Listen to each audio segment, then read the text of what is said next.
भारत के सभी छात्र जानते हैं कि वो एक पूरे विश्व के सबसे बड़े डेमोक्रेसी का हिस्सा है। उनको मेरा अपील है कि आप वेल एजुकेटेड हो, वेल कल्चर्ड हो, वेल रेड हो, वेल मैनर्ड हो, ऐसे लोगों की देश को आवश्यकता है। तो आपके लिए एक जरिया बनाया गया है जो है भारतीय छात्र संसद, एक प्लेटफॉर्म बनाया गया है।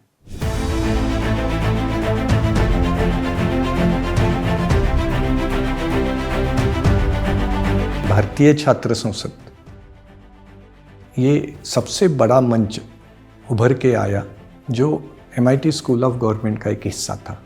इसकी दो वजह है। एक है कि डॉक्टर राहुल विश्वनाथ कराड सर ने जब MIT स्कूल ऑफ गवर्नमेंट चालू किया कि फ्यूचर पॉलिटिशियंस हम बनाएंगे, तो लोगों ने आशंका जताई थी कि ये रियली पॉसिबल है, क्योंकि हमारे यहाँ पॉलिटिक्स में उनके माता पिता अगर मिनिस्टर्स है या पॉलिटिकल पर्सन है तो ही आगे जा सकते हैं। लेकिन एक कौन सा ट्रेनिंग प्रोग्राम ये इन्होंने निकाला है और आगे जाएंगे, तो ये था बेसिकली गवर्नेंस का प्रोग्राम कि अपनी कॉन्स्टिट्यूंसी कैसे मैनेज करिए, देश के लिए क्या करिए, इंटरनेशनल एक्सपोजर दिया था।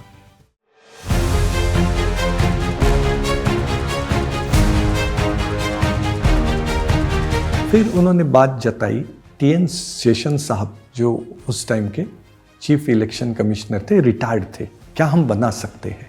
और ये दोनों ने साथ आके ये MIT स्कूल ऑफ गवर्नमेंट की स्थापना की। फिर जाके डॉक्टर राहुल विश्वनाथ कराड साहब ने 10 साल में ऐसे बोला कि स्कूल ऑफ गवर्नमेंट में हम लिमिटेड स्टूडेंट्स को एडमिशन देते हैं, 60 स्टूडेंट की बैच है। लेकिन भारत इतना बड़ा है और उसकी जनसंख्या भी इतनी तेज़ी से बढ़ रही है, तो एक 10,000 लोगों का प्लेटफॉर्म बन सकता है क्या?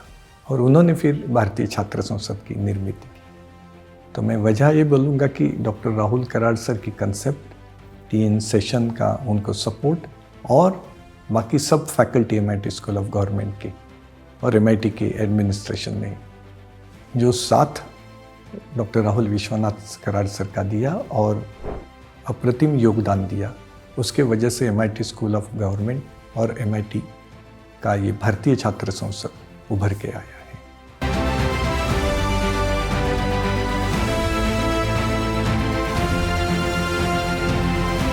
राजनीति बुरी है ऐसा जो यूथ को लगता है और यंग लोग राजनीति से परे रहते हैं, उससे अच्छा है कि वो उसका हिस्सा बने। To strengthen the democracy, involvement of youth is important and necessary. इस लार्ज प्लेटफॉर्म का निर्माण हुआ और काफ़ी सारे फैकल्टी MIT के जुड़े थे। एक ही मकसद था जो कि एजुकेटेड यूथ जो है वो पॉलिटिक्स के बारे में सोचना शुरू करे, या तो एक्टिवली या फिर indirectly.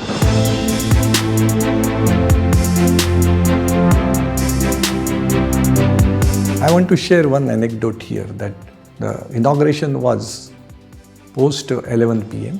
and I came little early, around 7:30 or 8 o'clock.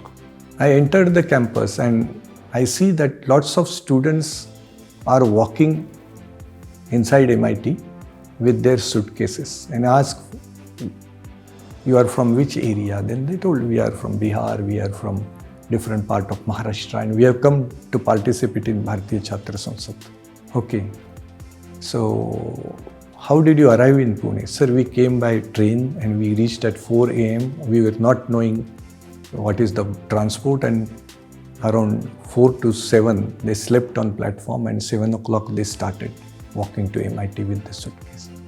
It was very exciting to see that we have such people, those who have that kind of a high level of patriotism.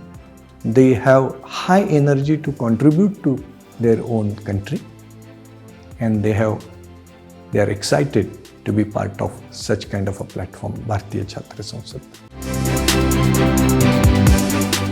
इस राउट से, इसके through आप अपने विचार मंच से रख सकते हैं और देश के लिए रियल कंट्रीब्यूशन बहुत कम उम्र में कर सकते हैं।